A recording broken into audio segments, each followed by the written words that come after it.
Hello everyone, welcome to you all. So last class में हमने torque के बारे में जाना था, ठीक है, under dynamics of rigid body. So आज हम नेक्स्ट अब एंगुलर मोमेंटम के बारे में जानेंगे, ठीक है, जो कि हमारे डायनामिक्स ऑफ रिजिड बॉडीज का ही पार्ट है, ठीक है। सो एंगुलर मोमेंटम, देखिए ट्रांसलेशनल मोशन में हमने पढ़ा था कि लीनियर मोमेंटम क्या होता है, ठीक है। ट्रांसलेशनल मोशन में हमने देखा था लीनियर मोमेंटम क्या होता है। उसी के एनालॉगस हम देखेंगे, उसी के अनुरूप हमारा रोटेशनल मोशन में होता है एंगुलर मोमेंटम। लेकिन अब ये देखिए ये एंगुलर मोमेंटम किस तरीके से डिफाइन है। देखिए एंगुलर मोमेंटम की जब हम बात करेंगे तो जरूरी नहीं है कि बॉडी रोटेशन में ही हो तभी एंगुलर मोमेंटम होगा उस बॉडी का किसी एक पॉइंट के अबाउ, ठीक है। एग्जाम्पल के तौर पे अगर मैं बात करता हूं कि सपोज ये कोई पार्टिकल है जो कि एक्स वाई प्लेन पे किसी भी ट्रेजेक्टरी में मूव कर रहा है। एक्स वाई प्लेन में ये पार्टिकल आपका किसी भी ट्रेजेक्टरी में मूव कर रहा है। ट्रेजेक्टरी मतलब किसी भी पाथ में मूव कर रहा है। स्ट्रेट लाइन भी जा सकता है, ठीक है, किसी कर्व्ड पाथ पे भी जा सकता है और सर्कुलर मोशन भी कर सकता है, ठीक है। तो अब अगर मैं इस पार्टिकल के पास इस क्षण में अगर वेलोसिटी v है, सपोज इस पार्टिकल के पास इस क्षण में अगर वेलोसिटी सपोज v है, ठीक है, इसकी लीनियर वेलोसिटी क्या है, v है, ठीक है।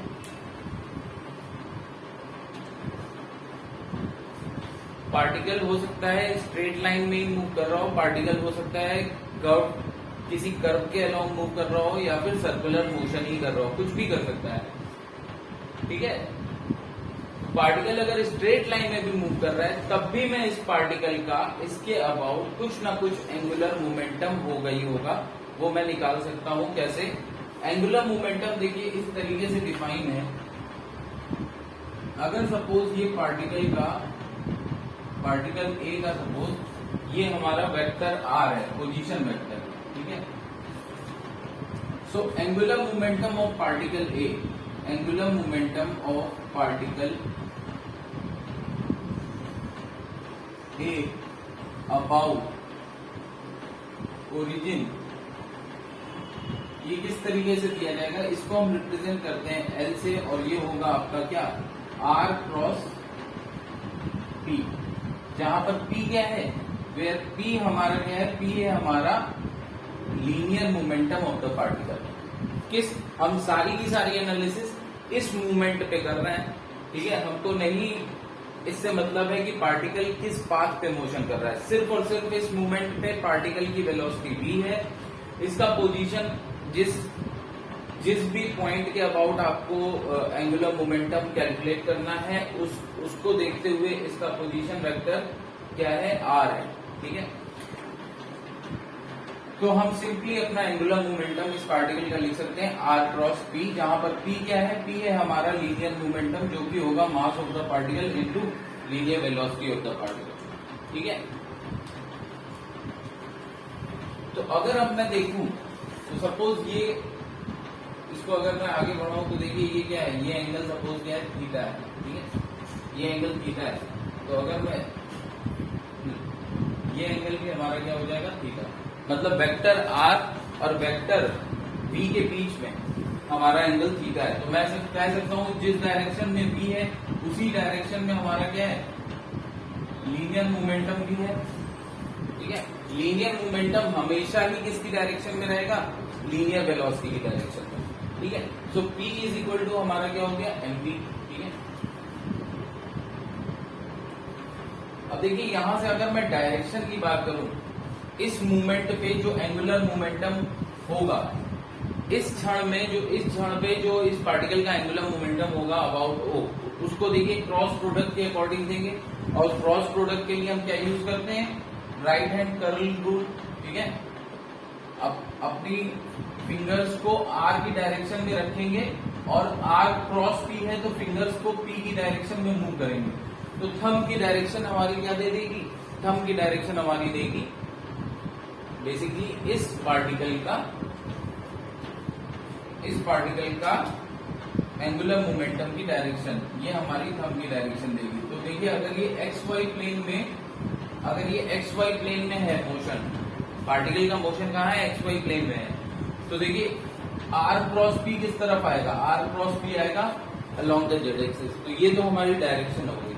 लेकिन अगर मैं मैग्नीट्यूड की बात करूं, इसके एंगुलर मोमेंटम के मैग्नीट्यूड की बात करता हूं, तो देखिए मैग्नीट्यूड क्या होगा, आर पी साइन थीटा, ठीक है, आर पी साइन थीटा।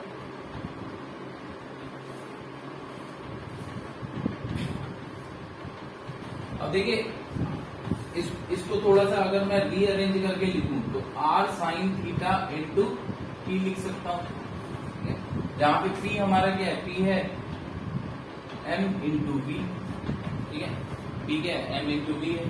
अब आर साइन थीटा देखिए क्या होगा, आर साइन थीटा आपका होगा, ये अगर आपका आर है तो मैं अगर एक परपेंडिकुलर ड्रॉ करूं किससे, अपने ओरिजिन से, किस पे, मोमेंटम, ठीक है ना, जो लीनियर मोमेंटम है उस लीनियर मोमेंटम की डायरेक्शन वाली लाइन पे अगर मैं ओ से परपेंडिकुलर ड्रॉ करूं, तो ये अगर आर है और ये एंगल थीटा है, तो देखिए ये क्या हो जाएगा, आर साइन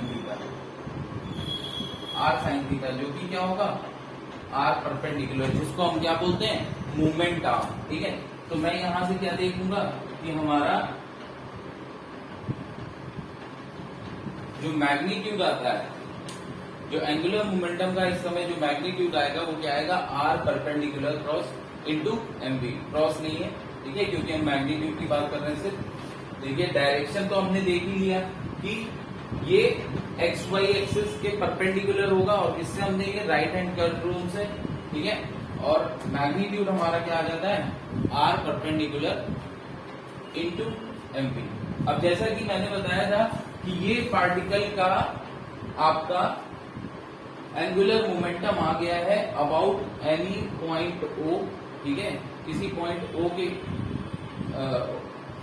ओ के अबाउट आ गया है आपका एंगुलर मोमेंटम, और आपको यहाँ पर कुछ भी मतलब नहीं था कि ये पार्टिकल स्ट्रेट लाइन में जा रहा है या कर्व मोशन कर रहा है, ठीक है, इस मूवमेंट पे आपका मोशन आ गया, ठीक है। तो आप सिंपली आप जो है ये वैल्यू यूज करके आप एंगुलर मोमेंटम बता देंगे। लेकिन अब हो सकता है suppose if this particle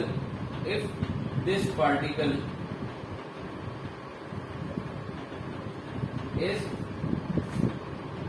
in circular motion about O, अगर ये पार्टिकल O के अबाउट सर्कुलर मोशन कर रहा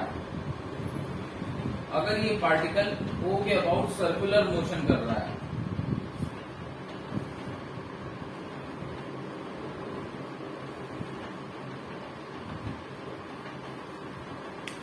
ठीक है, अगर ये पार्टिकल सर्कुलर मोशन कर रहा है O के अबाउट, तो देखिए सर्कुलर मोशन करेगा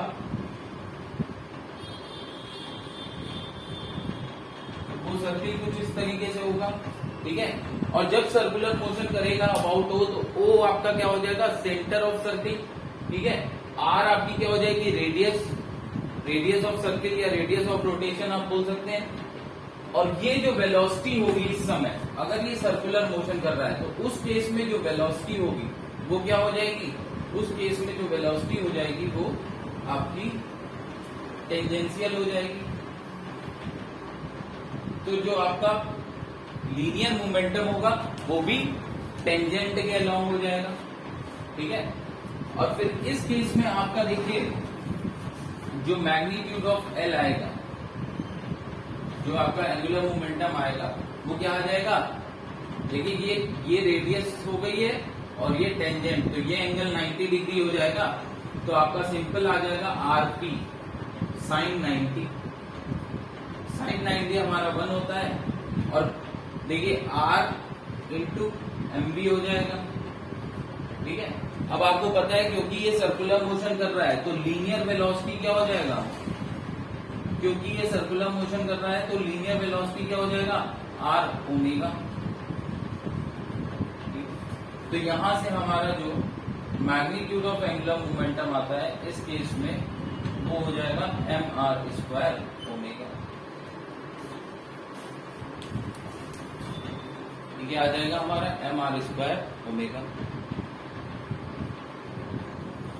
और इसको हम बोलते हैं क्या, इसको हम बोलते हैं ऑर्बिटल। ये दोनों भी जो हमने निकाले हैं ये बेसिकली क्या है, ये हमारा होता है ऑर्बिटल एंगुलर मोमेंटम। ठीक है, मतलब अगर कोई पार्टिकल का एंगुलर मोमेंटम हम निकाल रहे हैं किसी एक पॉइंट के अबाउट, तो उसके लिए हम क्या बोलते हैं, जो हमारा एंगुलर मोमेंटम है वो बेसिकली ऑर्बिटल एंगुलर मोमेंटम है। मतलब सपोज अगर कोई रिजिड बॉडी है, लेकिन हम जानते हैं कि हम रिजिड बॉडी को कब एज अ पार्टिकल ट्रीट कर सकते हैं। ठीक है, तो अगर हम किसी रिजिड बॉडी को किसी एक प्रॉब्लम में, किसी एक न्यूमेरिकल में ऐसा है कुछ कि हम उस रिजिड बॉडी को एज अ पार्टिकल ट्रीट कर सकते हैं, और फिर अगर उसका एंगुलर मोमेंटम मुझे किसी एक पॉइंट के अबाउट निकालना है, तो सिंपली हम ये इक्वेशन यूज करके एंगुलर मोमेंटम निकाल सकते हैं, r परपेंडिकुलर mv। और अगर वो पार्टिकल जो है सर्कुलर मोशन कर रहा है अबाउट हो, तो फिर v की वैल्यू क्या हो जाती है, r ओमेगा, और r परपेंडिकुलर r के बराबर हो जाता है, right. Moment arm that is वो आपकी r के बराबर हो जाता है। ठीक है, अब हम बात करते हैं रिजिड बॉडी। जैसे ही हम रिजिड बॉडी ट्रीट करना शुरू करते हैं, तो हम जानते हैं कि हम फिर क्या देख रहे हैं, सिस्टम ऑफ पार्टिकल देख रहे हैं, जिसमें हर पार्टिकल का मोशन जो भी ओरिजिन है उसके अबाउट कुछ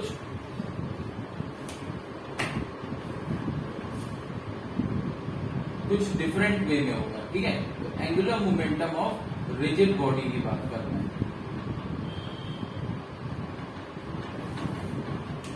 तो रिजिड बॉडी बेसिकली सपोज अगर ये हमारा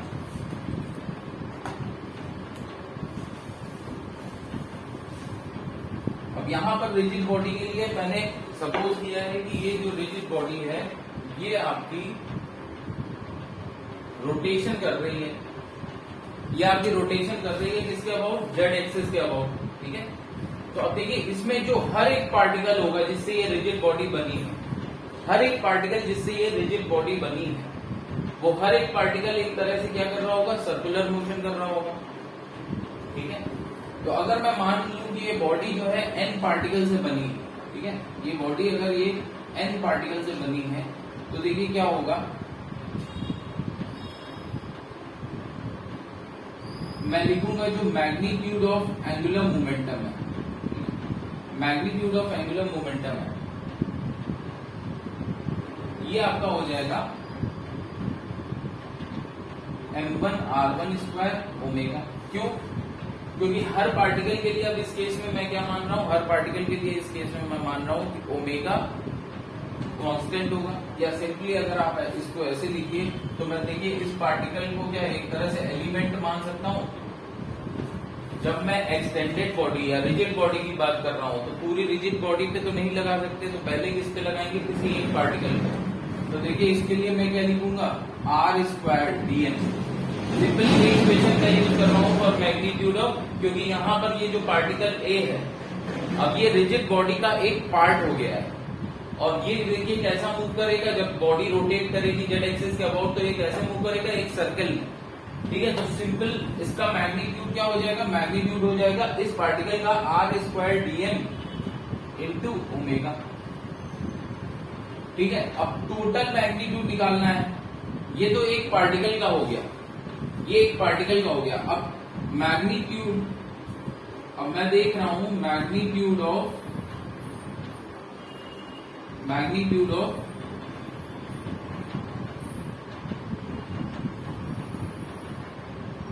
rigid body, magnitude of angular momentum of rigid body, magnitude of angular momentum of rigid body.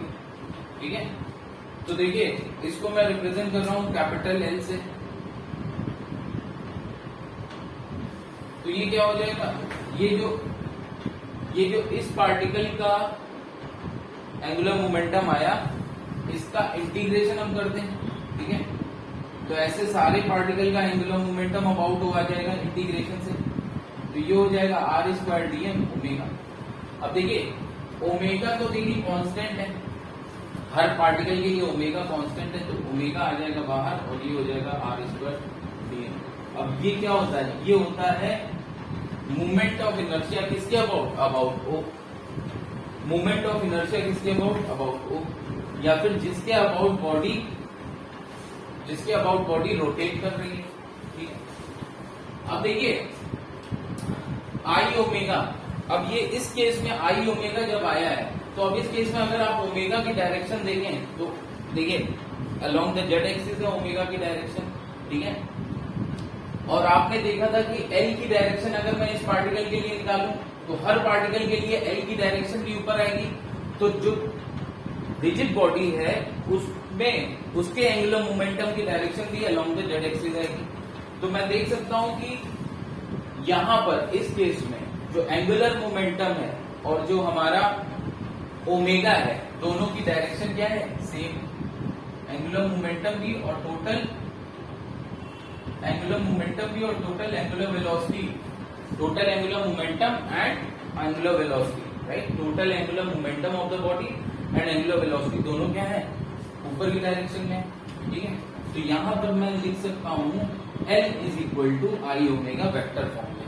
क्यों, क्योंकि ये याद रखिएगा कि दोनों सेम डायरेक्शन में है, इसलिए मैं ये लिख रहा हूं। क्योंकि कुछ एक केसेस होंगे जहां पर हम ये इक्वेशन यूज नहीं कर सकते, जो कि हम देखेंगे थोड़ी देर में।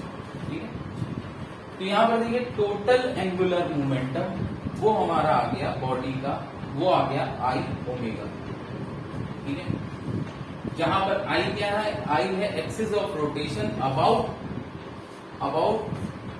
द पाइवोटेड पॉइंट, या फिर अगर सेंटर ऑफ मास से एक्सिस पास हो रही है तो अबाउट द सेंटर ऑफ मास लेंगे यहाँ। ठीक है, जिस भी एक्सिस के अबाउट हम रोटेशन देख रहे हैं, जिस भी एक्सिस के अबाउट बॉडी रोटेट कर रही है वो, ये हमारा क्या होता है, जो हम रिजिड बॉडी का यहाँ पर निकालते हैं, ये हमारा होता है स्पिन एंगुलर मोमेंटम।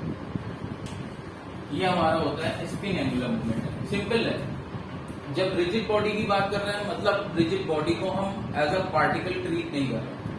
ठीक है, तो उस केस में जो हमारा एंगुलर मोमेंटम आ रहा है वो है स्पिन एंगुलर मोमेंटम, और वो हमारा ये आई ओमेगा होता है। ठीक है, और अगर मैं एज अ पार्टिकल ट्रीट कर रहा हूं बॉडी को, तो मतलब वो कब ट्रीट कर सकते हैं, ये हम सभी जानते हैं, जब सारे पार्टिकल्स ऑफ द जो रिजिड बॉडी है उसके सारे पार्ट्स सेम वे में मूव कर रहे हैं। ठीक है, तो उस केस में जो हमारा मोशन जो एंगुलर मोमेंटम है वो हम क्या बोल रहे हैं, ऑर्बिटल एंगुलर मोमेंटम। अब देखिए क्वेश्चंस आपके ऐसे भी हो सकते हैं जिसमें सिस्टम जो है वो सिस्टम में क्या है, वो सिस्टम में दो पार्टिकल्स हैं या फिर दो बॉडी हैं जो कि along the straight line move कर रही हैं, और एक बॉडी है जो कि सर्कुलर मोशन कर रही है। ठीक है, सिस्टम में आपका ऐसा भी हो सकता है कि एक बॉडी है, सिस्टम आपका जो है तीन बॉडी का है, और एक बॉडी है जो कि क्या है, जो कि बेसिकली हमारी जिस एक्सिस के अबाउट या जिस पॉइंट के अबाउट हमसे पूछा गया एंगुलर मोमेंटम, उस पॉइंट के अबाउट अगर वो body as a rigid body work कर रही है और बाकी दो बॉडीज क्या एक स्ट्रेट लाइन में मूव कर रही है, तो जो दो बॉडीज स्ट्रेट लाइन में मूव कर रही है उनको एज अ पार्टिकल हम ट्रीट कर सकते हैं। ठीक है, तो और लेकिन जो बॉडी उसी पॉइंट के अबाउट रोटेट कर रही है उस बॉडी को हमको रिजिड बॉडी ही ट्रीट करना होगा। ठीक है, क्योंकि हर एक पार्टिकल डिफरेंट वे में मूव कर रहा है उसमें। ठीक है, तो उस केस में उस केस में आपसे पूछा गया है उस सिस्टम का अगर angular momentum about that given point, तो देखिए तो फिर सिस्टम का एंगुलर मोमेंटम ऐसे केस में क्या होगा, सिस्टम का एंगुलर मोमेंटम ऐसे केस में हो जाता है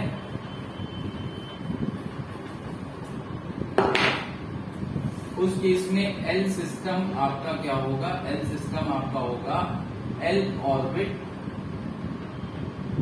ठीक है, प्लस एल स्पिन,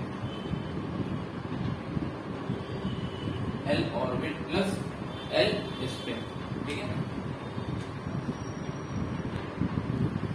देखिए नेक्स्ट हम देखते हैं relationship between angular momentum and torque. ठीक है,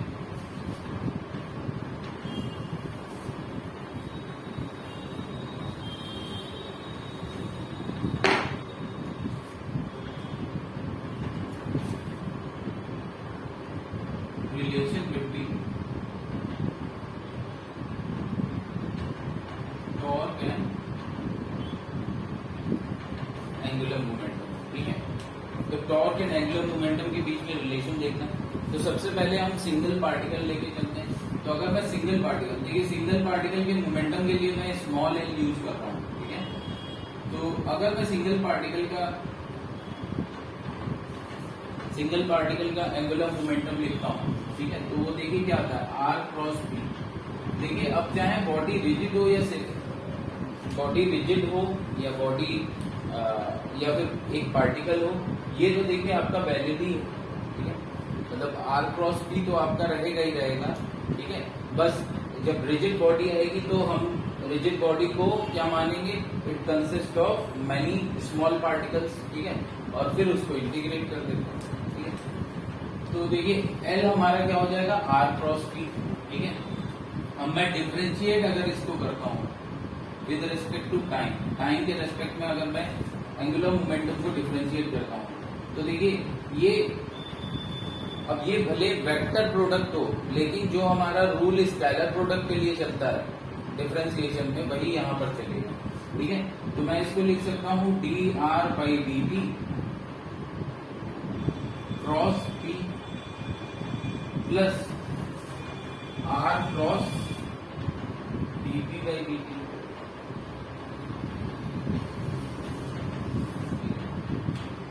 R cross D P by D T.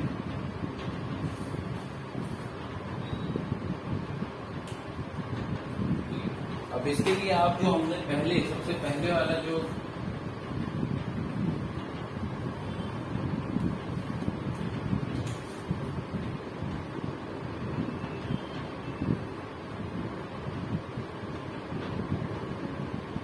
ये मैं सिर्फ XY प्लेन अब दिखा रहा हूं। ठीक है, ये O है, ये आपका पॉइंट है। ठीक है, तो ये आपका वेक्टर R हो जाता है और ये सपोज वेक्टर P की डायरेक्शन भी P होगा हमेशा। एंगल थीटा है R और P के बीच में।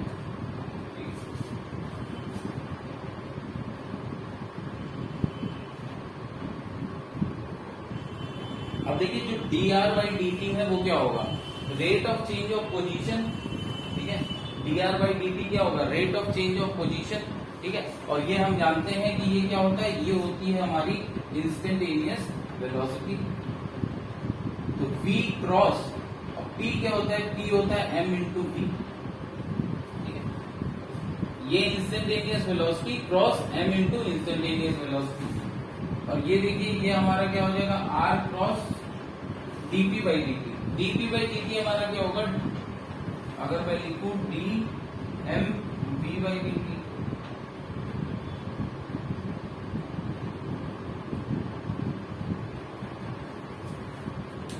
देखिए v क्रॉस v दोनों क्या है, v और p दोनों ही क्या है, सेम डायरेक्शन में है, तो इनके बीच में एंगल 0 है, तो फिर साइन 0 0 हो जाएगा। ठीक है, तो क्रॉस प्रोडक्ट ये वाला क्या हो जाएगा, 0, क्योंकि दोनों ही सेम डायरेक्शन में है।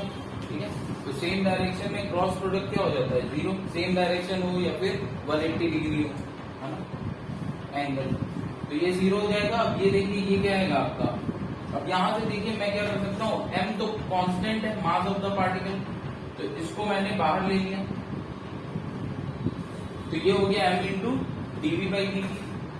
ठीक है, अब m into dv by dt, या सिंपली आप यहां से भी लिख सकते हैं directly dv by dt by dv by dt हमारा क्या हो जाएगा, dv बाई dt हमारा हो जाएगा by second law, Newton second law, dv by dt हमारा क्या हो जाएगा, sigma f external, net external force.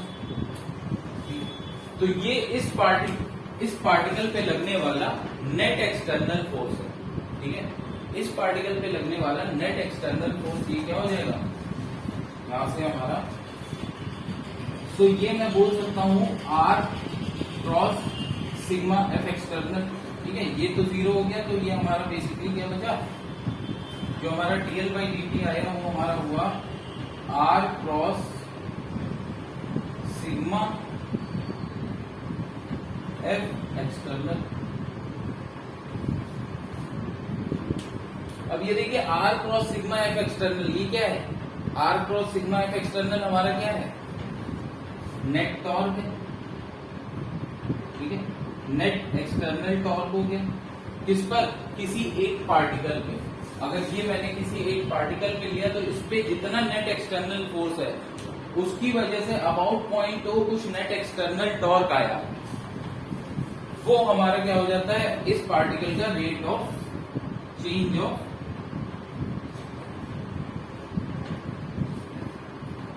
Change of angular momentum. तो ये तो हमारी एक पार्टिकल एनालिसिस हुई, और यहां से हमको दिखता है कि ये क्या है, न्यूटन सेकेंड लॉ।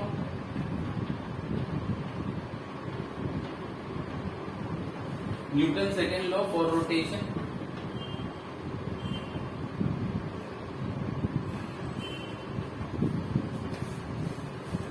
ये हमारा क्या हो गया, Newton second law for rotation हो गया। ठीक है, जहां पे हमारा सिग्मा नेट एक्सटर्नल फोर्स हमारा क्या आ गया, dl बाई dt।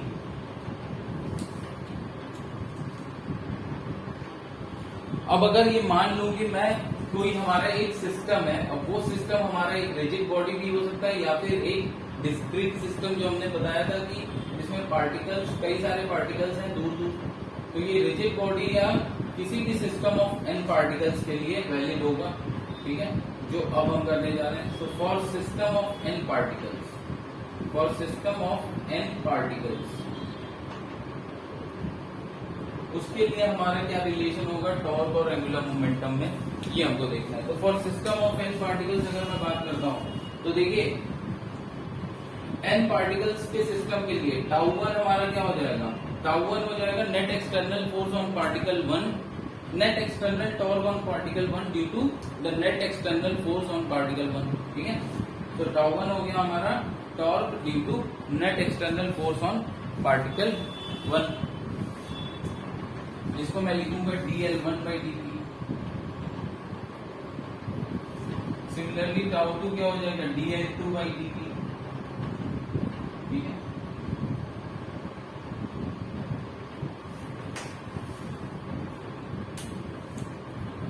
तो अगर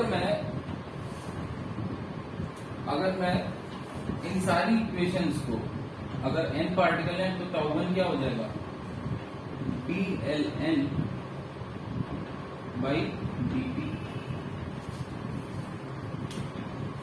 अगर मैं इन सारी इक्वेशंस को ऐड करूं,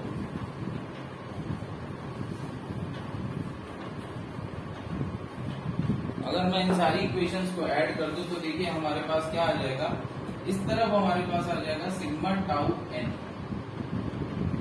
यहां पर सिग्मा टाउ n क्या है, सिग्मा टाउ n है हमारा net external force on nth particle.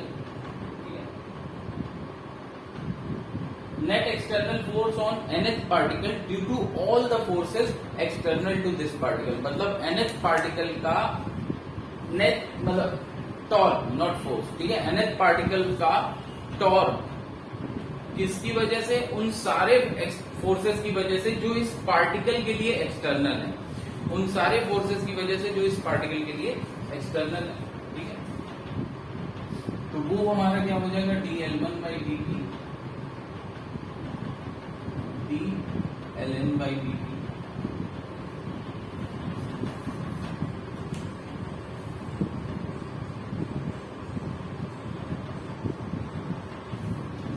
अब देखिए क्या है, L1, L2, L3, ये जो एंगुलर मोमेंटम है ये एक वेक्टर प्रोडक्ट है, सॉरी ये एक वेक्टर क्वांटिटी है। ठीक है, अब वेक्टर सम इन सबका क्या हो जाएगा, इनका सबका वेक्टर सम, हर एक पार्टिकल के rate of change of angular momentum का वेक्टर सम, वो क्या हो जाएगा, इस सिस्टम के रेट ऑफ, इस सिस्टम के एंगुलर मोमेंटम का रेट ऑफ चेंज। ठीक है ना, तो ये हमारा हो जाएगा dl बाई dt, जहां पे कैपिटल एल क्या रिप्रेजेंट कर रहा है, सिस्टम का, पूरे सिस्टम का एंगुलर मोमेंटम, ठीक है, वो कैपिटल एल है। तो उसका रेट ऑफ चेंज ये हमारा किसके बराबर आ गया, सिग्मा टाउ एन के बराबर, ठीक है।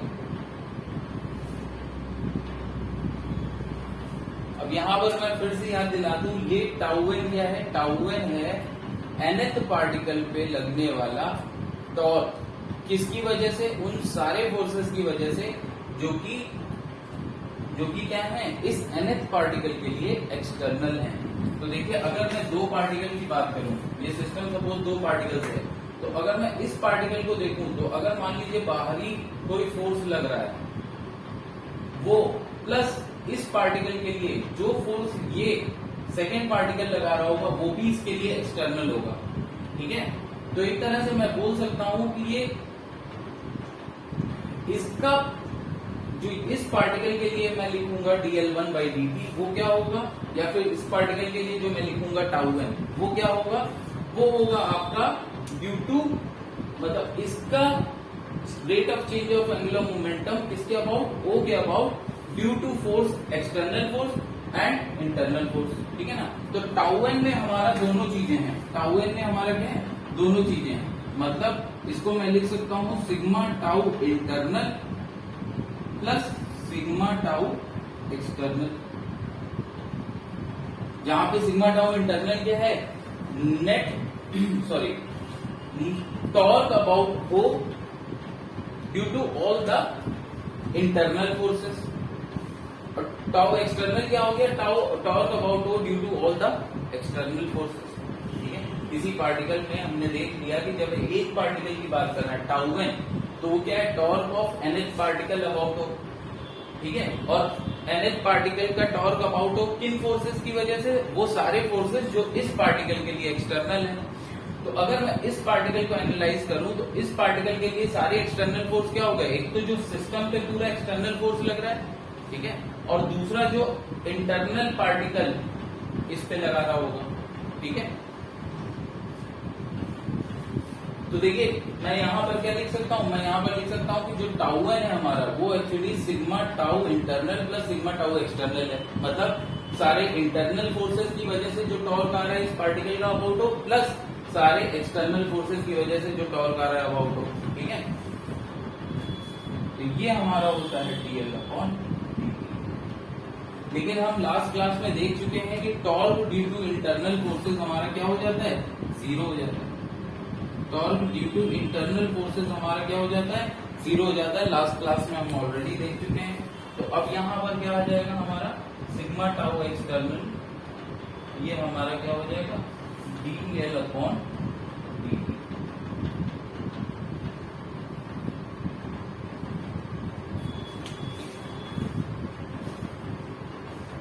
अब ये एक्चुअली पूरा रिजेंबल कर रहा है किससे, न्यूटन सेकेंड लॉ से। वहां पे होता है हमारा क्या, sigma F external is equal to dp by dt, और यहां पर हमारा क्या है, sigma tau external is equal to dl by dt।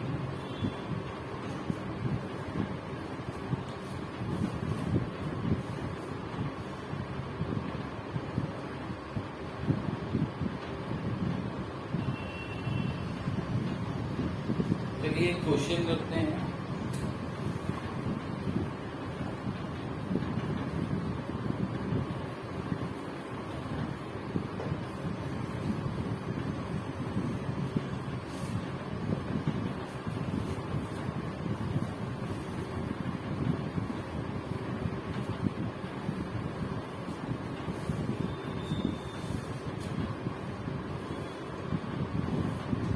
Question है, two blocks of masses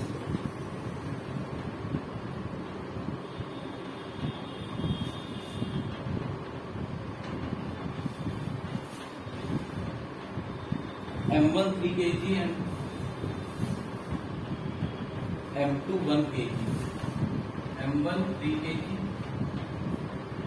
and m2 is equal to 1 kg are connected by a rope that passes over a pulley, are connected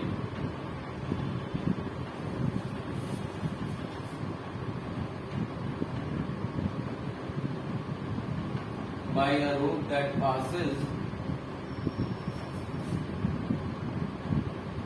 over a pulley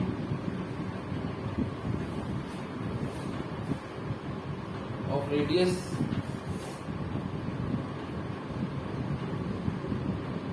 r is equal to 0.2 meter and mass 4 kg.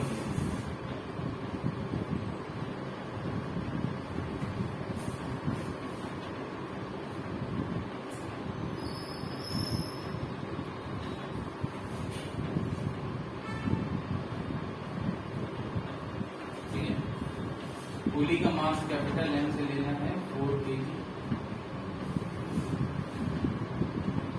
The moment of inertia of the pulley, the moment of inertia of pulley about its center is mr square by 2. वही disc की तरह लेना है, अगर नहीं दिया है about its centre, ना दिया हुआ है, मान लीजिए आपको ना दिया जाता और ना ही आपको इसे कैलकुलेट कर सकते हैं, तो फिर आप डिस्क की तरह यूज करते हैं. The moment of inertia of the pulley about its centre is mr square by 2.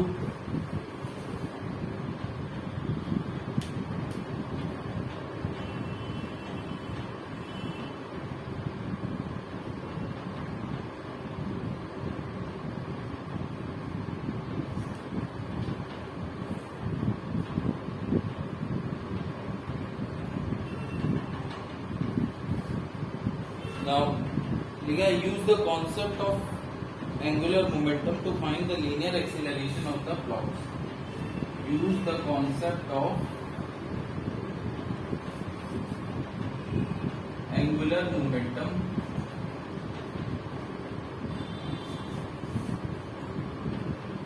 to find linear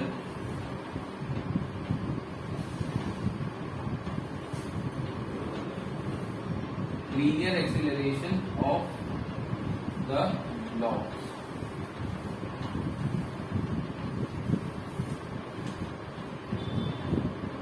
Assume the center of mass of the block of mass m2. Assume that the center of mass of block of mass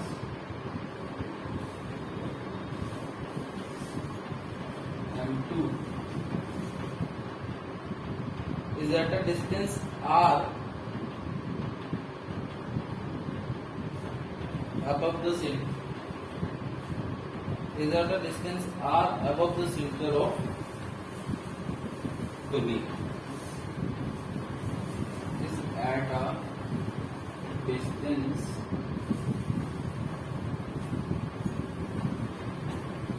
r above the center of pulley.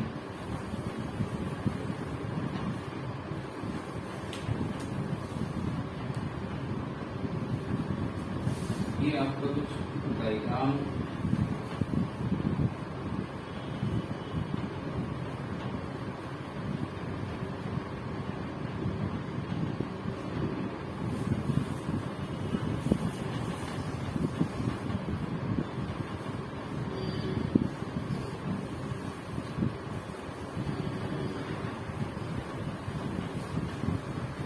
ये m2 है,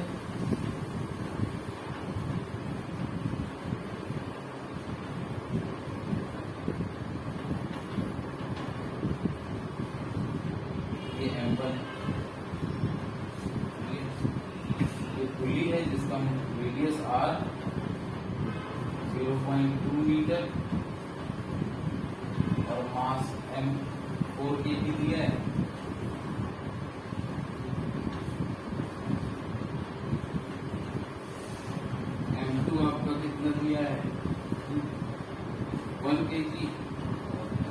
क्या है B के,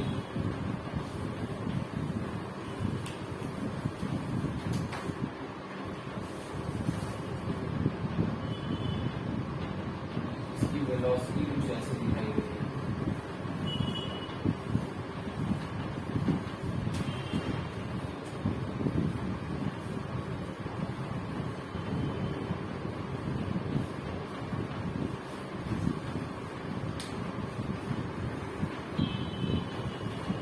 देखिए इसमें क्या है, basically यहाँ पर आपको दे दिया गया है use the concept of angular momentum to find the linear acceleration. अगर ये ना दिया जाता, पहले हमारी अप्रोच क्या होती थी, m1 जी नीचे लग रहा है, टेंशन मान लेते थे, पूरी स्ट्रिंग अगर सिंगल है तो टेंशन T मान लेते थे सब, ठीक है, और फिर T is equal to m2a और एक्सीलरेशन की डायरेक्शन अपने आप बनाते थे और फिर अकॉर्डिंगली हम आंसर निकालने की कोशिश करते थे। लेकिन तब एक चीज याद होगी, मासलेस पुली दी जाती थी, फ्रिक्शनलेस तो अभी भी दिया गया है, सब ठीक है, लेकिन पुली मासलेस भी होती थी, ठीक है, बट यहाँ पर मास है, ठीक है, तो हमको ऐसे ही टेंशन हम देखिए सेम नहीं दे पाएंगे यहाँ पर। क्यों नहीं दे पाएंगे? क्योंकि मासलेस पुली नहीं है।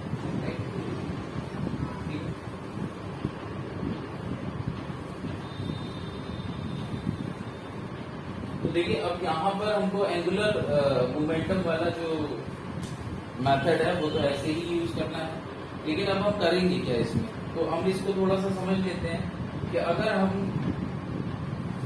अगर हम इस पूरे सिस्टम को, हमने पहले सिस्टम क्या मान लिया है जिसमें मास m2 है, ये पुली है और m1 है, ठीक है, और ये आपकी जो रोप है ये तो मासलेस है ही है, तो ये रोप भी है, तो ये पूरा का पूरा सिस्टम है हमारा। अब हम क्या करें, इस सिस्टम पे देखिए, इस सिस्टम का किसी एक पॉइंट के अबाउट क्या निकाल लेंगे, मोमेंटम। इस सिस्टम का किसी एक पॉइंट के अबाउट मोमेंटम निकाल लेंगे, ठीक है, और उसके बाद देखिए इस सिस्टम पे लगने वाला एक्सटर्नल फोर्स हमको देखना है, उस एक्सटर्नल फोर्स की वजह से नेट एक्सटर्नल टॉर्क निकालना है उसी पॉइंट के अबाउट, जिस पॉइंट के अबाउट इस सिस्टम का हमने एंगुलर मोमेंटम निकालना है, ठीक है, और फिर हमने जानते हैं कि सिग्मा टाउ एक्सटर्नल क्या होता है, dl by dt, simply put करेंगे वैल्यूज को, हमारा आंसर आ जाएगा, राइट। चलिए करते हैं।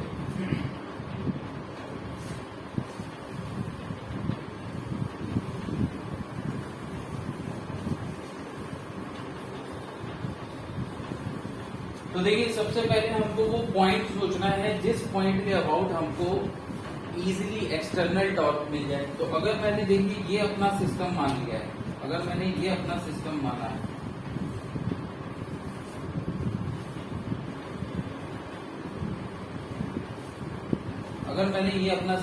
है, तो इस पूरे सिस्टम पे लगने वाला फोर्स, इधर से कोई फोर्स है नहीं, इधर से कोई फोर्स है नहीं, इस पूरे सिस्टम पे लगने वाला फोर्स एक ही है, कौन सा, एक्सटर्नल फोर्स, जो कि अर्थ,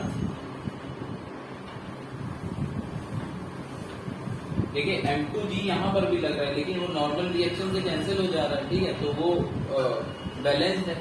हमको इस पूरे सिस्टम पे लगने वाला अनबैलेंस्ड फोर्स देखना है, तो वो कौन सा है, m1g पे लगने वाला मास, ठीक है। अच्छा अब ये देखिए ये जो रोप है, ये ऑब्वियसली अगर मास सीधे जा रहा है तो ये रोप जो है ये कहां से पास करेगी, इसकी सेंटर ऑफ ग्रेविटी से, और हमारे स्कोप तक सेंटर ऑफ ग्रेविटी और सेंटर ऑफ मास सेम रहता है, ये हम जानते ही, जहां तक हमारे प्रॉब्लम्स का स्कोप है, ठीक है, क्योंकि हम जी के वेरिएशन मानते नहीं है हाइट के हिसाब से, कांस्टेंट मानते हैं एक्सीलरेशन ड्यू टू ग्रेविटी। तो अब देखिए अगर ये बॉडी, एज्यूम तो यही करना पड़ेगा कि ये जो मास है m1 ये स्ट्रेट लाइन में नीचे जा रहा है, तो स्ट्रेट लाइन में जब नीचे तभी जा सकता है जब ये सेंटर ऑफ ग्रेविटी कहां से पास हो रहा हो, इसी एक्सिस से पास हो रहा हो, ठीक है, अदरवाइज ये पेंडुलम की तरह जो है मोशन करेगा, ठीक है ना। तो ये तभी स्टेबल कंडीशन में नीचे जा सकता है जब बिना एंगुलर मोशन करे, ठीक है ना, जब तक ये सेंटर ऑफ ग्रेविटी इस रोप की लाइन में ही होगा, ठीक है। इस रोप को अगर मैं स्ट्रेट देखूं तो ये सेंटर ऑफ ग्रेविटी से पास करेगा, तभी देखिए तभी क्या होगा, टी और mg के बीच में टेंशन और mg जो वेट है उसके बीच में कोई पैरेलल डायरेक्शन नहीं आएगी जिसकी, और वो पैरेलल डायरेक्शन देखिए, अगर दो फोर्स किसी बॉडी पे ऐसे लग रहा है, इस तरफ एक फोर्स है F1 और इस तरफ एक फोर्स है F2, तो देखिए कुछ ना कुछ इस बॉडी को टॉर्क दे देंगे ना, क्योंकि इनके बीच में कुछ ना कुछ ये आर परपेंडिकुलर मूवमेंट आर्म आ जाएगी। ठीक है, अब यही F2 अगर F1 के बराबर हो गया तो ये कपल हो जाते हैं। ठीक है, तो ये कुछ ना कुछ ऐसे रोटेट कर देंगे ना बॉडी को, अगर F2 कुछ और भी है। ठीक है, दोनों में डिफरेंस क्या होगा, अगर F1 और दोनों अगर एक फोर्स इक्वल एंड अपोजिट है, तो इस केस में बॉडी का सेंटर ऑफ मास का मोशन नीचे की तरफ नहीं होगा या ऊपर की तरफ नहीं होगा, ये यहीं पे फिक्स रहेगा। क्यों? क्योंकि नेट फोर्स जो है एक्सटर्नल फोर्स वो क्या हो गया, 0 हो गया।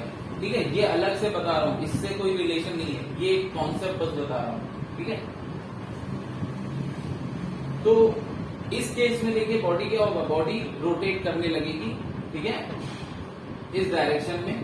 ठीक है, क्यों? क्योंकि हम जानते हैं कि कपल, एक मूवमेंट ऑफ कपल लगेगा, टॉर्क लग जाएगा। लेकिन अब अगर कोई दूसरी बॉडी है जिसमें यहां पर फोर्स F2 लग रहा है और यहां पर फोर्स F1 लग रहा है, ठीक है, तो देखिए इसका सेंटर ऑफ मास सपोज यहां कहीं है। ठीक है, अब देखिए इस पर अगर मान लेते हैं कि F1 is greater than F2, तो ये बॉडी अब देखिए क्या होगा, ये बॉडी नीचे की तरफ भी जाएगी, मतलब सेंटर ऑफ मास जो है लीनियरली नीचे जाएगा, और साथ ही साथ ये बॉडी ऐसे रोटेट भी करेगी। ठीक है, तो यही तो डिफरेंस होता है अगर इक्वल है तो अपोजिट फोर्स ना हो। ठीक है, लेकिन ये बॉडी बिना रोटेट किए कब जाएगी नीचे, ये बॉडी बिना रोटेट किए तभी जाएगी जब इसके जो दोनों फोर्सेस हैं वो कहां से पास हो रहा हो, सेंटर ऑफ मास से, मतलब इनके बीच में जो आर्म है, जो कपल आर्म है, जो मूवमेंट आर्म है, वो क्या हो, 0, तभी ये सिंपली नीचे जाएगा, लीनियरली। ठीक है ना, तब ये सिंपली बिना रोटेट किए नीचे जाएगा। ठीक है, तो वही मैं बस यहाँ बता रहा हूं कि मतलब ये जो टेंशन लगेगी यहाँ पर रोप में, और जो मास, जो फोर्स M1G है, ये दोनों एक ही लाइन ऑफ एक्शन में होंगे। तो इसका मतलब क्या है कि ये जो सेंटर ऑफ मास है M1 का, वो कहाँ लाई करेगा, वो लाई करेगा ये जो रोप की लाइन है, इसी लाइन को अगर मैं एक्सटेंड कर दूं तो सेंटर ऑफ मास वहां लाई करेगा। ठीक है, अब बात आती है M2 के सेंटर ऑफ मास की। क्यों देख रहे हैं सेंटर ऑफ मास, क्योंकि देखिए अब मुझे देखना है angular momentum of the system. ठीक है, अब उसके लिए पहले हमको क्या चाहिए, पॉइंट चाहिए। उसके लिए एक ऐसा पॉइंट चाहिए जिसके अबाउट हम इजीली एक्सटर्नल टॉर्क निकाल सकें। तो यहाँ पर एक्सटर्नल फोर्स कौन सा लग रहा है, सिर्फ और सिर्फ इस सिस्टम पे लगने वाला एक्सटर्नल फोर्स है M1 ब्लॉक पे जो इसका वेट लग रहा है। ठीक है, M1 ब्लॉक पे लगने वाला वेट। तो देखिए जब M1G जो वेट है, जो नेट एक्सटर्नल फोर्स है सिस्टम पे, वो पास कर रहा है कहां से, अलोंग दिस रोप। तो अगर मैं पुली का थोड़ा सा यहाँ पर फिर से डायग्राम बनाता हूँ। ठीक है, तो देखिए अब ये पुली इस एक्सिस के अबाउट रोटेट करेगी, जो एक्सिस उसके सेंटर से पास हो रही है।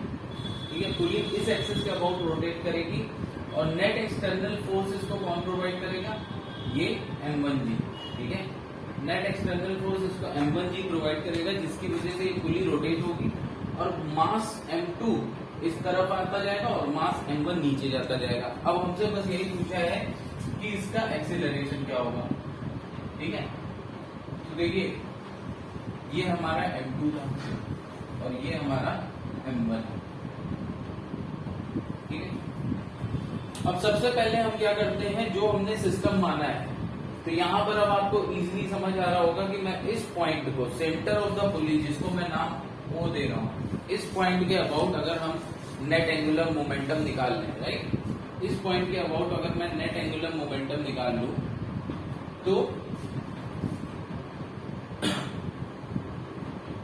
तो देखिए ये इजी होगा हमको कैलकुलेट करना, क्या, नेट एक्सटर्नल टॉर्क इस पॉइंट के अबाउट, क्योंकि हमको पता है कि नेट एक्सटर्नल फोर्स इसी लाइन के अबाउट लग रहा है M1G, और टॉर्क क्या हो जाएगा M1G into R moment arm. ठीक है, तो हमको ये एटलीस्ट समझ आ गया है कि मैं इस पॉइंट सेंटर ऑफ द पुली के अबाउट अपना net external force net angular momentum of the system calculate करना है सिस्टम का, ठीक है। तो सिस्टम का नेट एंगुलर मोमेंटम अबाउट हो एल सिस्टम अबाउट ओ, ये क्या होगा, वेक्टर सम हो जाएगा किसका, L m2 about block 2 about plus L pulley about plus L m1 about,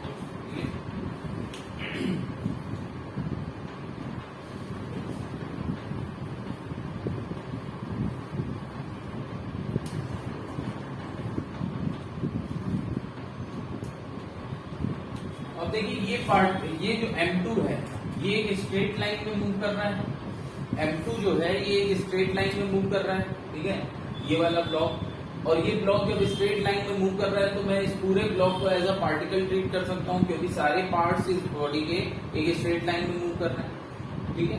तो अब इसके लिए जब मुझे इसको पार्टिकल ट्रीट करना है तो ठीक है, तो इसका हम एंगुलर मोमेंटम तो हमारा क्या हो जाएगा, P is equal to m2v हो जाएगा, P is equal to m2v हो जाएगा, जो कि इसी डायरेक्शन में होगा। लेकिन क्योंकि हमको इसके अबाउट,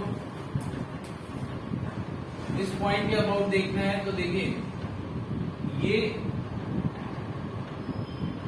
आपको याद होगा कि मैंने बताया था कि किसी भी बॉडी को अगर मुझे उसके पॉइंट मास से रिप्लेस करना है तो उस पॉइंट को हम कहाँ लगते हैं, सेंटर ऑफ मास पे। तो बेसिकली हमको जो ये पोजीशन हमको लेनी होगी, ये पोजीशन जो वेक्टर आर की हमें जरूरत होगी एंगुलर मोमेंटम कैलकुलेट करने में, वो आर क्या होगा, आर होगा पोजीशन वेक्टर इस मास का विद रिस्पेक्ट टू ओ, इस मास का पोजीशन वेक्टर बेसिकली क्या मतलब है, सेंटर ऑफ, इसके सेंटर ऑफ मास का पोजीशन वेक्टर, ठीक है। इसीलिए आपको एज्यूम करने को कहा गया है कि इसका जो सेंटर ऑफ मास है वो आप एज्यूम कर सकते हैं कि इससे आर डिस्टेंस ऊपर है, अबव, ठीक है ना, सेंटर ऑफ द पुली से आर डिस्टेंस अबव है। तो मतलब ये लाइन जहां से पास कर रही है, ये रोप जहां से पास कर रही है, उस रोप की ही लाइन में आपका इसका भी सेंटर ऑफ मास होगा, ऐसा हमसे एज्यूम करने को कह दिया गया है, ठीक है। अब देखिए वेक्टर आर हमारा क्या हो जाएगा, वेक्टर आर हमारा हो जाएगा position vector of this centre of मास, ये हमारा हो गया वेक्टर आर, ये हमारा हो गया vector P is equal to M P, इस डायरेक्शन में वेक्टर पी है, और ये हमारा हो जाएगा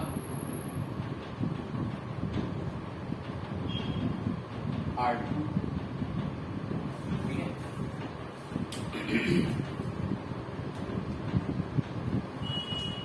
तो देखिए LM2 हमारा क्या आ जाएगा, LM2 हमारा आ जाएगा R2 क्रॉस P, ठीक है, इसको लिख लीजिए P2, ठीक है, ये M2 हो गया, सो R2 क्रॉस P,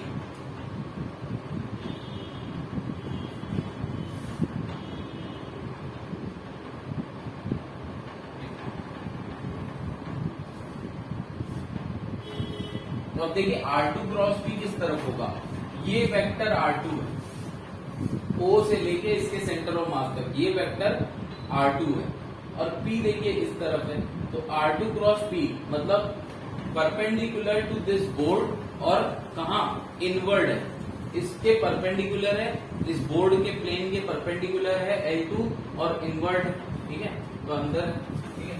अच्छा दूसरा अब एक बार ये भी देख लेते हैं कि ये एक्सिस कैसे, ये पुली कैसे रोटेट कर रही है।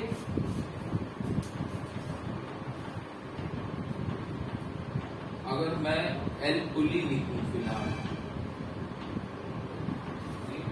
तो देखिए पुली कैसे रोटेट कर रही है, पुली रोटेट कर रही है आपका क्लॉकवाइज इस तरफ, क्योंकि हमने एज्यूम किया है, मतलब एज्यूम किया कि ऑब्वियसली ये नीचे ही जा रहा होगा, और तो डायरेक्शन है नहीं मूव करने की, ठीक है। तो M1 जी नीचे लग रहा है, टॉर्क नीचे ही लग रहा होगा, तो ये देखिए ये क्लॉकवाइज मूव कर रही है, तो जो एंगुलर मोमेंटम आएगा आई ओमेगा, ठीक है, स्पिन एंगुलर मोमेंटम इस केस में होगा, क्योंकि पुली के लिए क्या हो जाएगा, पुली के लिए इस एक्सिस के अबाउट रोटेट करना मतलब वो स्पिन हो गया, क्योंकि यहाँ पर हम पुली को क्या लेंगे, रिजिड बॉडी।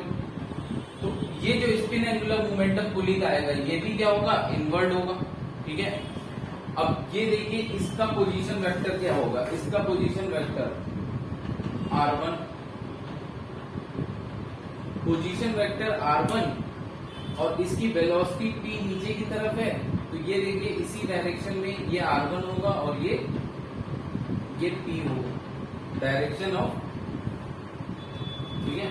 तो अगर r1 इस तरफ है और p ऐसे है, ठीक है, तो r1 क्रॉस p, देखिए इस केस में आप इस तरीके से करेंगे r1 क्रॉस p, तो ये भी क्या है, इन्वर्ट जाएगा।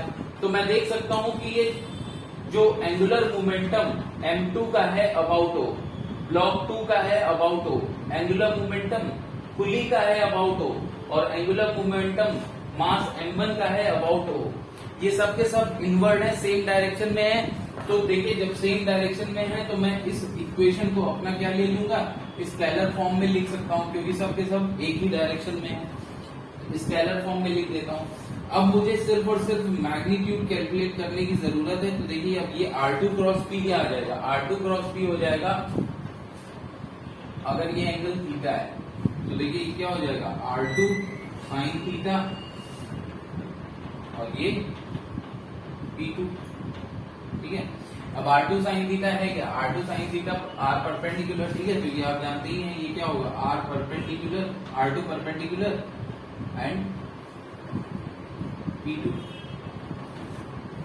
देखिए R2 परपेंडिकुलर क्या है, R2 परपेंडिकुलर है रेडियस, ठीक है, रेडियस ऑफ द, तो ये हो जाएगा, अरे R2 perpendicular R2 sign theta, ठीक है, ये ट्रायंगल क्या है हमारा 90 डिग्री है, तो ये R हो जाएगा और P2 क्या हो जाएगा, P2 हो जाएगा M2 इंटू V।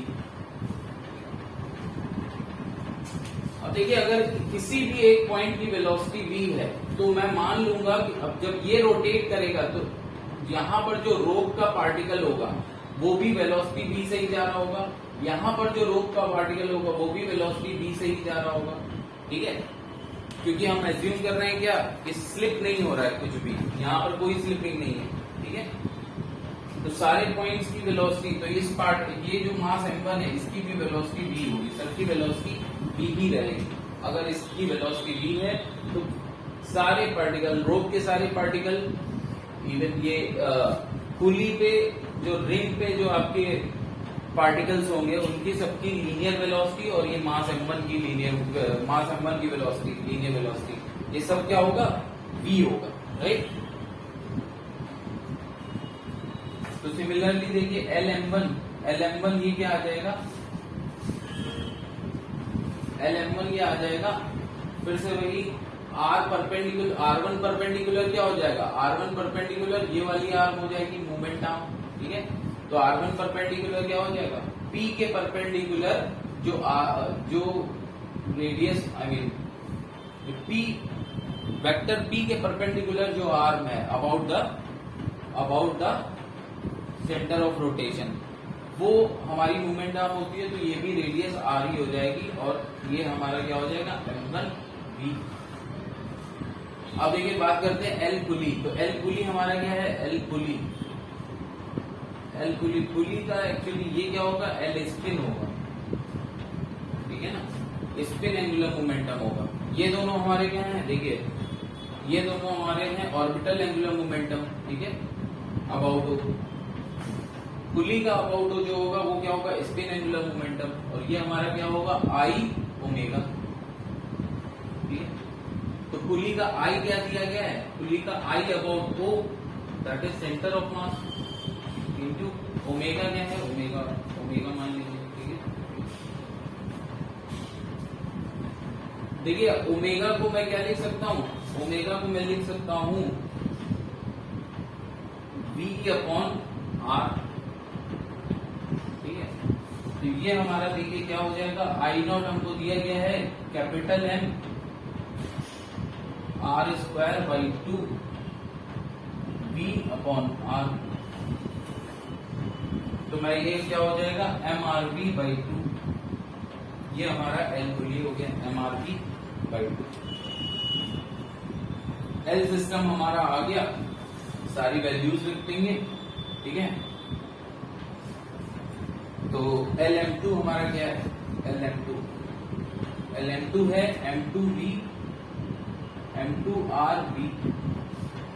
L पुली क्या है हमारा, L पुली आया कैपिटल MRV/2, और ये क्या आ गया, ये आ गया M1R।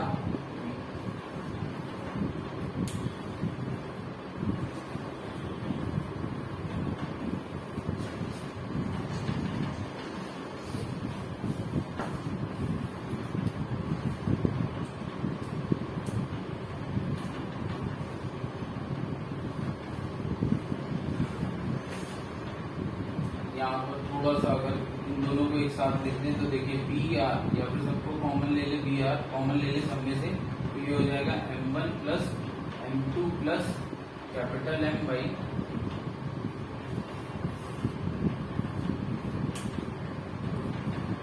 ये हमारी हो जाती है equation 1।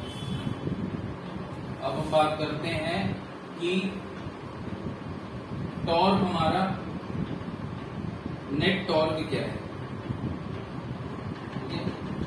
Net torque, net external torque हमारा क्या है। देखिए नेट एक्सटर्नल टॉर्क अभी हमने देखा था कि अगर मैं इसको पूरे को अपना सिस्टम मान रहा हूं, इसको पूरे को अपना सिस्टम मान रहा हूं, तो नेट एक्सटर्नल फोर्स इस सिस्टम पे कौन सा लग रहा है, सिर्फ और सिर्फ एक, जो कि क्या है M1G। तो M1G अगर पुली को देखें तो M1G पुली से यहां से पास हो रहा है,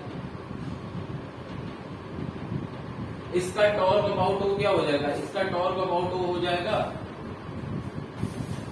मैं लिखूंगा torque by M1G about O।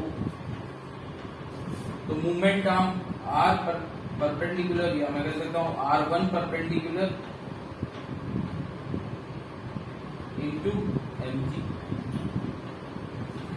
R1 perpendicular क्या है, R1 परपेंडिकुलर है हमारा कैपिटल R M1G। अब सिग्मा टाउ एक्सटर्नल होता क्या है, सिग्मा टाउ एक्सटर्नल होता है dl/dt, ठीक है। तो मैं लिख सकता हूं यहां से कि ये किसके बराबर हो जाएगा, dl system by dt। dl system by dt करेंगे तो देखिए m1 m2 प्लस m/2 ये कांस्टेंट है, r भी कांस्टेंट है, वेरिएबल है, वेलोसिटी v, ठीक है। तो ये dl सिस्टम बाई dt हमारा बेसिकली क्या आ जाएगा, dl सिस्टम बाई dt आ जाएगा m1 plus m2 plus capital M/2, ठीक है। m1 plus m2 plus capital M/2 R into dv/dt is equal to M1 R/g। R से R कैंसिल। आपसे acceleration पूछा था दोनों ब्लॉक का, आई थिंक ये तो क्लियर है ही कि दोनों ब्लॉक का एक्सीलरेशन सेम होगा, नहीं तो ये रोप कभी भी क्या होगी, टाइट नहीं रहेगी, लूज हो जाएगी, और लूज हो गई तो फिर क्या होगा, स्लिप हो रहा है मतलब एक जगह, ठीक है। तो यहाँ पर हमारा ये देखिए ये क्या आ जाएगा, ये हमारा एक्सीलरेशन हो जाएगा m1 upon m1 plus m2 plus m/2 into g।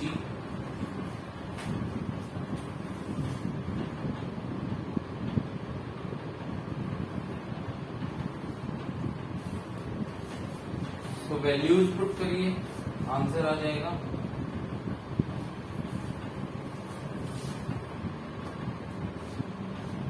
यहां से आंसर आता है आपका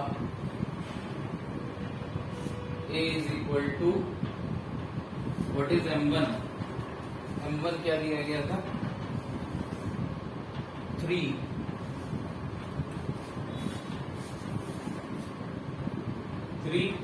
इंटू 10, जी की वैल्यू 10 लेगी upon m1 3 plus m2 1 plus m/2 4/2,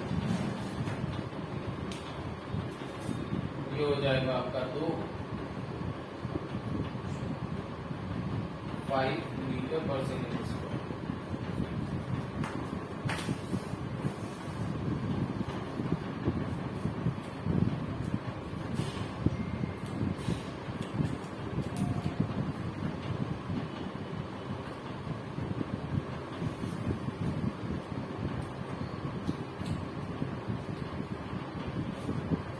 ठीक है, 5 मीटर पर सेकेंड स्क्वायर।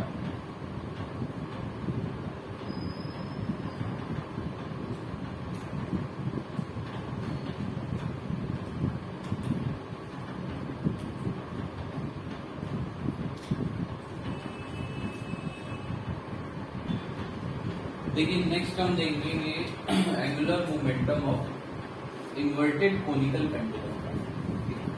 इसी में हमको क्लियर भी हो जाएगा कि किस केस में हम टोटल एंगुलर मोमेंटम को आई ओमेगा से इक्वेट नहीं कर सकते हैं। जैसे टोटल लीनियर मोमेंटम हो तो टोटल लीनियर मोमेंटम को हम हमेशा ही क्या लिखेंगे, m इंटू वी। ठीक है, और टोटल क्यों लिखते हैं, क्योंकि देखिए आप अगर P is equal to m into V लिखते हैं तो इसका मतलब क्या होता है, दो वेक्टर्स, ठीक है ना, इसका मतलब होता है एक तरह से एक वेक्टर P दूसरे वेक्टर V का स्केलर प्रोडक्ट है। एक वेक्टर P दूसरे वेक्टर V का स्केलर प्रोडक्ट है। तो ऐसा हम जानते हैं कि जब भी ऐसा कुछ होगा कि अगर वेक्टर A वेक्टर B का स्केलर प्रोडक्ट है तो ये सिर्फ और सिर्फ मैग्नीट्यूड में चेंज लाता है, वेक्टर A की डायरेक्शन सेम रहती है। तो लीनियर वेलोसिटी की डायरेक्शन हमेशा ही सेम रहती है लीनियर मोमेंटम से। ठीक है, लीनियर वेलोसिटी की डायरेक्शन हमेशा ही सेम रहती है लीनियर मोमेंटम। अगर इसी के एनालॉग देखें हम रोटेशनल में, इसी के अनुरूप जो इक्वेशन हमारी बनती है रोटेशनल मोशन में, वो क्या होता है, L इज इक्वल टू होता है आई ओमेगा।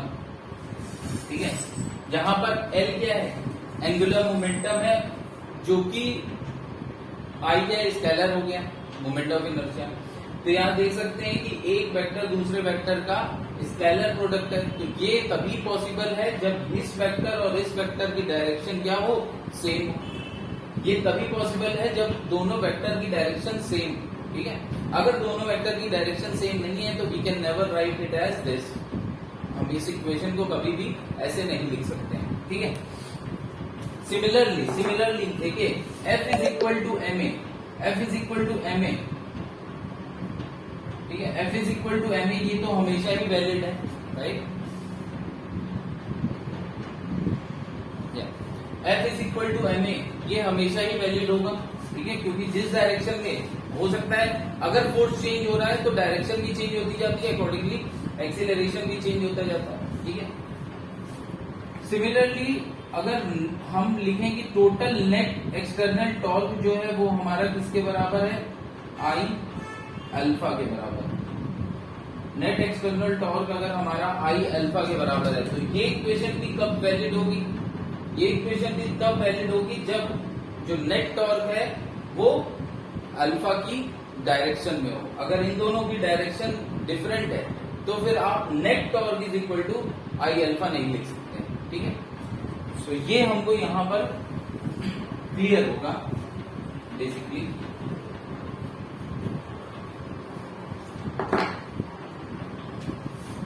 तो नेक्स्ट देखने जा रहे हैं angular momentum of inverted conical pendulum.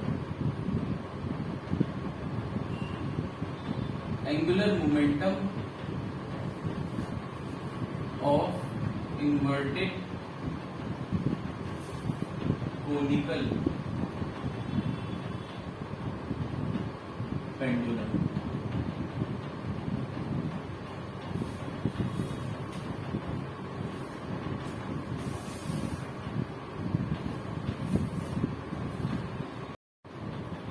So inverted conical pendulum बनाने के लिए देखिए मैं क्या ले रहा हूं यहाँ पर एक पार्टिकल ले रहा हूं। ठीक है, ये पार्टिकल एक रॉड पे माउंटेड है और ये रॉड जो है पॉइंट O पे ये रॉड क्या है, पॉइंट ओ पे हिंज है, इस तरीके से हिंज है कि ये देखिए अब जब ये रोटेट करेगा, ठीक है, ये रोटेट जब करेगा तो सपोज ये जेड एक्सिस है, अगर ये जेड एक्सिस है तो हमारा एक्स वाई प्लेन क्या हो गया, हॉरिजॉन्टल प्लेन जो है ये हमारा एक्स वाई प्लेन हो गया, ठीक है। अब सपोज ये पार्टिकल हमने ऐसा लिया है, इस पार्टिकल का मास m है और ये रॉड जो है ये मासलेस है, मासलेस रॉड, ठीक। अब देखिए अब ये पार्टिकल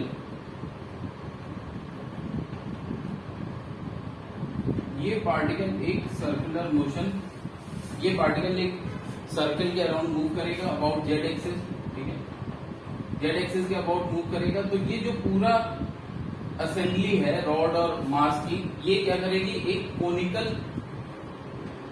एक कोन स्वीप आउट करेगी, मतलब अपना जो इसका पाथ का जो मैं अगर ट्रेजेक्टरी निकालूं तो पूरे असेंबली की, तो ये कोन स्वीप आउट करेगी, ठीक है।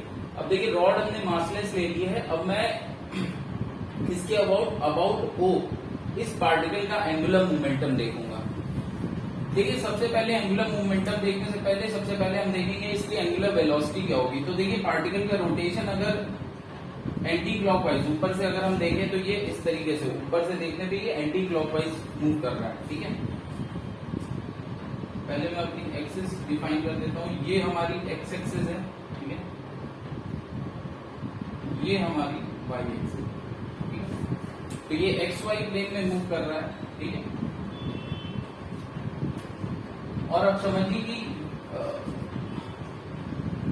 जब ये पार्टिकल एक्स वाई प्लेन में मूव कर रहा है तो देखिए इसका रोटेशन कुछ इस तरह से, ठीक है। तो ओमेगा एक्चुअली आपका इस डायरेक्शन में होगा, तो हमारा ओमेगा वेक्टर का डायरेक्शन किस तरफ आएगा, using curl hand right hand curl rule, तो हमारा along the positive Z axis हमारा ओमेगा आ जाएगा, तो ओमेगा की डायरेक्शन हमारी पॉजिटिव जेड एक्सिस की तरफ होगी। अब हम देखते हैं एंगुलर मोमेंटम इसका, तो देखिए एंगुलर मोमेंटम इसका क्या होगा, angular momentum of the particle L about O हमको देखना है, ठीक है। तो अबाउट ओ, जब अबाउट ओ देखेंगे तो देखिए इसके लिए जो आर हम जानते हैं क्या होगा, आर क्रॉस पी होगा, ये by definition R cross P, जहां पर पी क्या है, पी है हमारा लीनियर मोमेंटम, ठीक है। जब पार्टिकल सर्कुलर मोशन कर रहा है तो इस क्षण इस इंस्टेंट पे देखिए ये जो आपको रेड कलर का सर्कल दिख रहा है एक्स वाई प्लेन पे, इसके एक टेंजेंट अगर मैं ड्रॉ करूं तो ये जो टेंजेंट होगी ये होगा आपका पार्टिकल का लीनियर मोमेंटम, ठीक है। और आर क्या होगा, आर आपका हो जाएगा ये वेक्टर हमारा वेक्टर आर हो गया, ठीक है।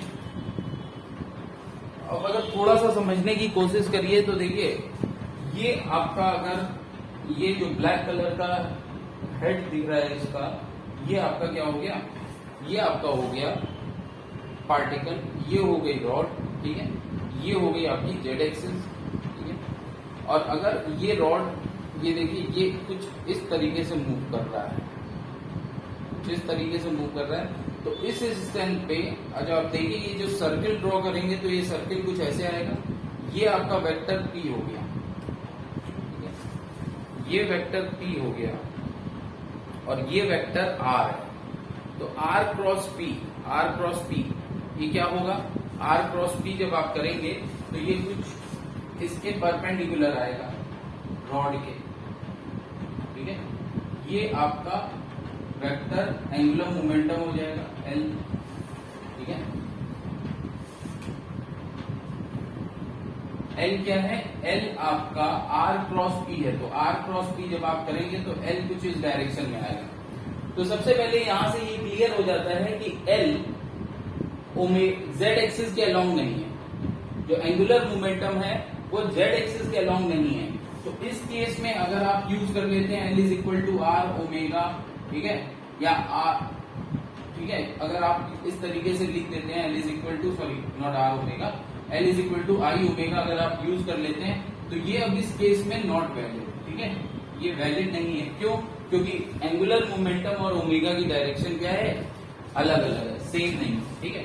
तो अब यहाँ पर एंगुलर मोमेंटम इसका होगा क्या, ये निकालने के लिए देखिए अब ये थोड़ा सा 3D प्रॉब्लम हो गई, 3 डायमेंशनल। तो हमको वेक्टर आर लिखना है, वेक्टर पी लिखना है और उसका क्रॉस प्रोडक्ट निकालना है बस। अब देखिए वेक्टर आर हमारा क्या होगा, वेक्टर आर हमारा होगा अकॉर्डिंग टू हमारी कोऑर्डिनेट एक्सिस क्या है, ये एक्स है, ये वाई है, राइट, और ये जेड है। तो देखिए आर का वेक्टर कंपोनेंट, एक वेक्टर कंपोनेंट आर का आएगा एक्स एक्सिस के अलोंग और एक कंपोनेंट आएगा जेड एक्सिस के अलोंग। तो अगर मैं ये एंगल थीटा ले लेता हूं, अगर मैं ये एंगल थीटा ले लेता हूं तो एक्स एक्सिस के अलोंग आर का जो कंपोनेंट आएगा वो क्या हो जाएगा, R cos theta, sorry X axis के अलोंग जो आएगा वो होगा आर साइन थीटा और जेड एक्सिस के अलोंग जो आएगा वो क्या आएगा, आर कॉस थीटा।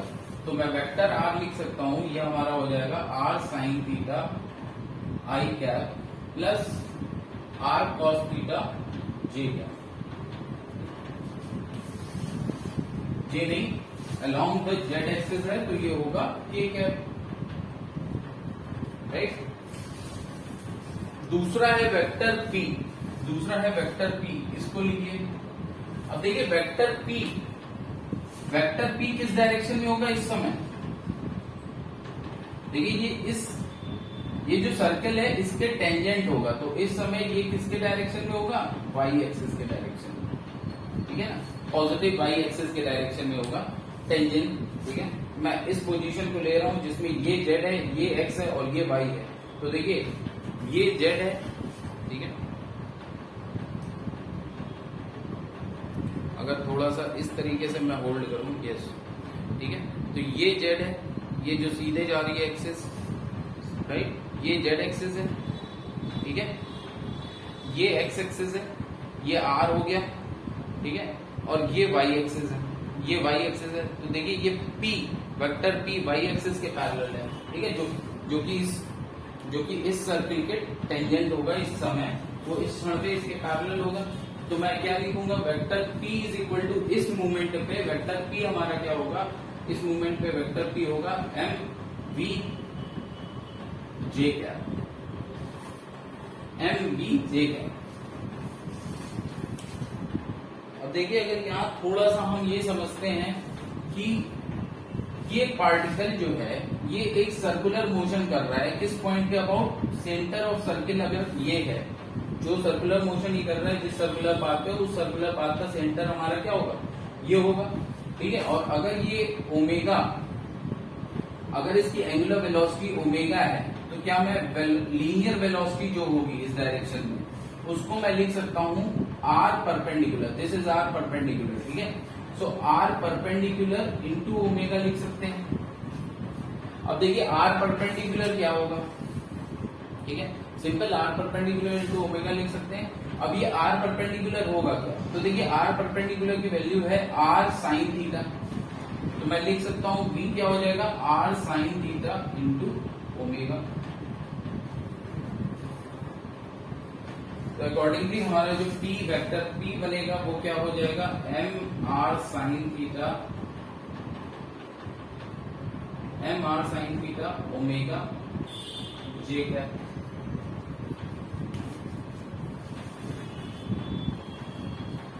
अब देखिए यहां पर जो हमने L is equal to r cross P किया है इसको हम निकालते हैं, ठीक है। अब आर क्रॉस P क्या होगा, I cap J cap K cap, ठीक है, R sine theta 0 0 M are sine theta, और के कैप में देखिए यहाँ और कॉस थीटा, और यहाँ पर 0, ठीक है। तो ये देखिए क्या आ जाएगा, आई कैप के साथ आपका क्या आएगा, आई कैप के साथ आपका आएगा, आई कैप के साथ क्या आ जाएगा, minus m r square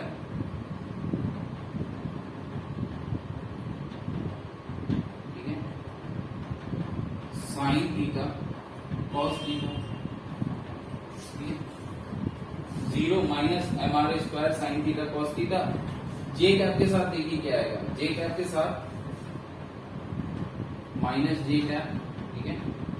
are sine theta 0, R cos theta 0, तो 0 आ जाएगा जे कैप। वाई एक्सिस की डायरेक्शन में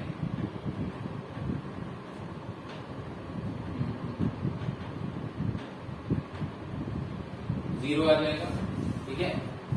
वाई एक्सिस की डायरेक्शन में 0 आ गया। और के कैप देखिए क्या आएगा, प्लस के कैप। के कैप के साथ क्या आ जाएगा, m r square sine square theta, just minute omega लिखना भूल गया। M are sine theta omega था ये यहाँ पर, m are sine theta omega, ठीक है। बाकी सेम है। देखिए यहाँ पर क्या आ जाएगा आपका ओमेगा और आएगा m r square sine theta, ठीक है। M r square sine square theta, sorry m r square sine theta cos theta omega, ठीक है। ये ओमेगा आएगा, माइनस जे कैप के साथ 0 होगा। और के कैप के साथ देखिए क्या होगा, m r square sine square theta omega,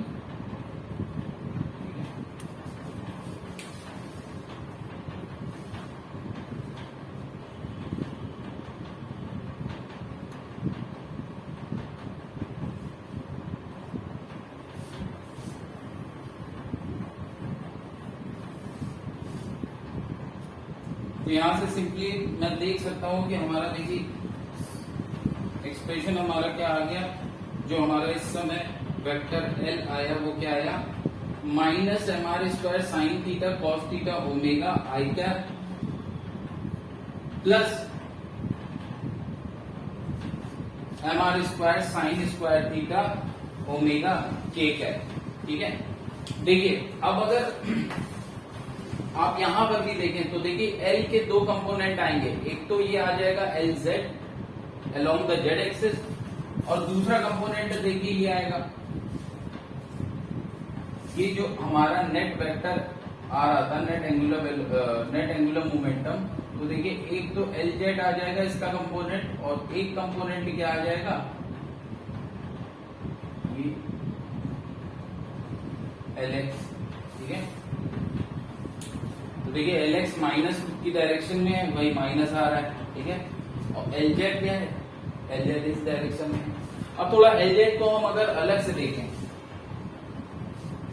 L Z को अगर हम थोड़ा अलग से इस पे ध्यान दें तो देखिए हमारा एल जेड है क्या,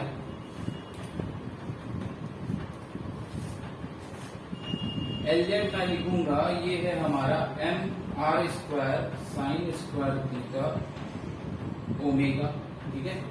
सिर्फ मैग्नीट्यूड की बात करना है, डायरेक्शन ऑलरेडी बता दिया, जेड डायरेक्शन वाला कंपोनेंट। अब देखिए इसको मैं लिख सकता हूं m are sine theta whole square into omega, ठीक है।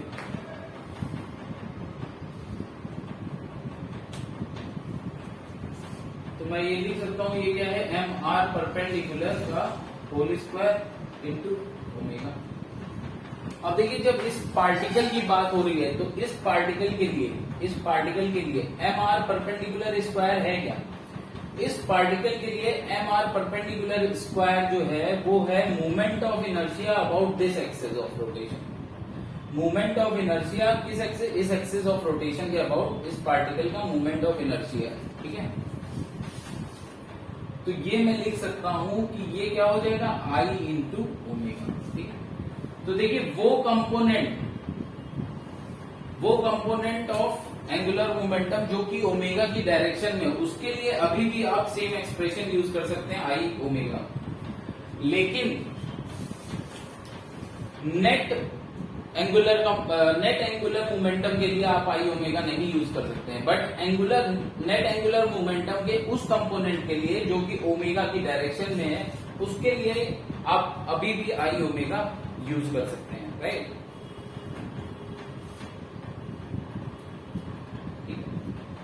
तो यहां से ये क्लियर हो जाता है कि किन केसेस में हमको एंगुलर मोमेंटम हम आई ओमेगा के बराबर लिख सकते हैं और किन केसेस में हम एंगुलर मोमेंटम आई ओमेगा के बराबर नहीं लिख सकते हैं, राइट।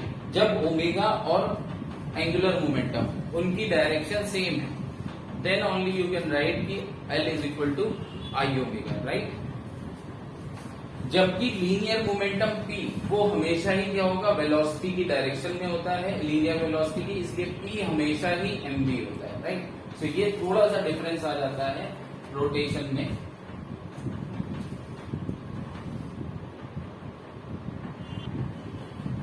लेकिन जो हमारी इक्वेशन, जो हमारी इक्वेशन क्या है, हमारी इक्वेशन ये है, angular momentum is equal to T, sorry, net external torque is equal to क्या होता है, net external torque is equal to होता है dl upon dt। Net external torque क्या होता है, dl अपॉन dt, ठीक है। तो नेट एक्सटर्नल टॉर्क अगर आपका dl अपॉन dt होता है तो ये अभी भी वैलिड है, ये हमेशा वैलिड है, ये ऐसा नहीं है इस केस में चेंज हो जाएगा। इस फॉर्म में Newton second law is still valid, ठीक है। इस फॉर्म में न्यूटन सेकेंड लॉ क्या है, अभी भी वैलिड है। But torque is equal to I alpha valid नहीं होगा अगर,